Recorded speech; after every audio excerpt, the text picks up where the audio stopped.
Superbrands programs started in the United Kingdom in 1994. They were started by a man called Marcel Noble, who was running a branding agency in London. And he was asked by the BBC to do a series of television programs about branding, which he did successfully. However, as he was researching the programs, he realised there were all these advertising awards and marketing awards and nothing for the discipline of branding.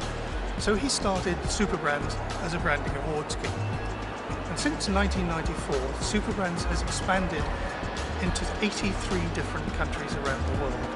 And in all that time, we've honoured 6,500 of the biggest and best brands in the world.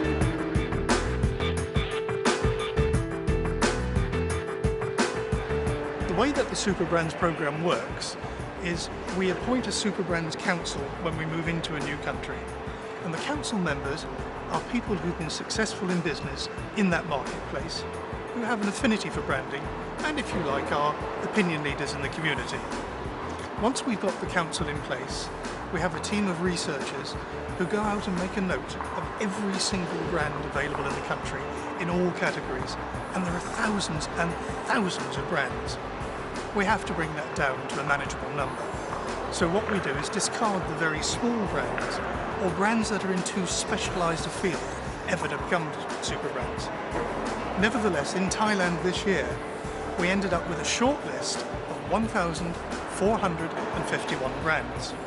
Now the hard part starts, because the council members score every one of those 1,451 brands. Once they've done the scoring, we then collate the results, and all brands that score 80% or over of the total possible mark become Superbrands. And this year, out of 1,451 brands, only 72 made it as Superbrands, of which King Power is one.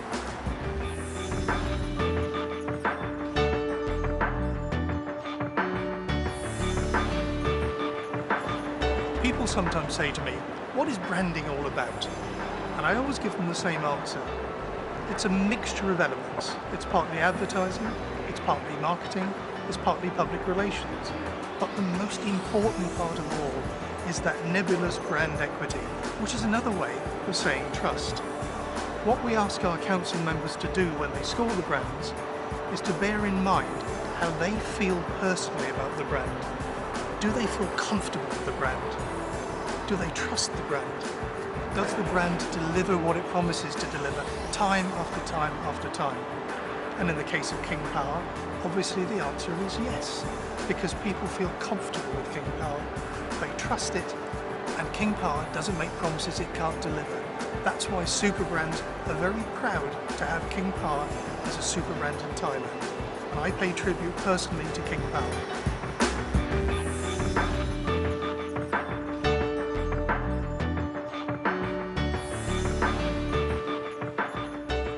Today is a very special occasion for King Power and all the staff members of 6,000 people. We are so pleased that we were handed the award, so-called the Superbrand. I would not say much about Superbrand because Mr. Mike English has already been saying about Superbrand. He's come from UK and he's director of the Superbrand Institution.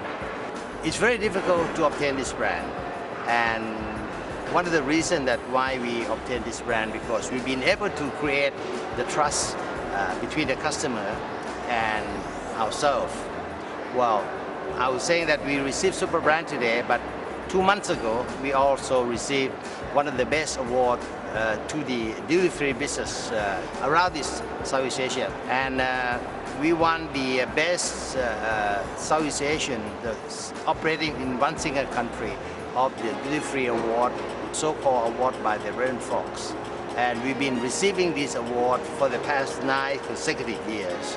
So this is make our brand more important to the customer, to all people concerned.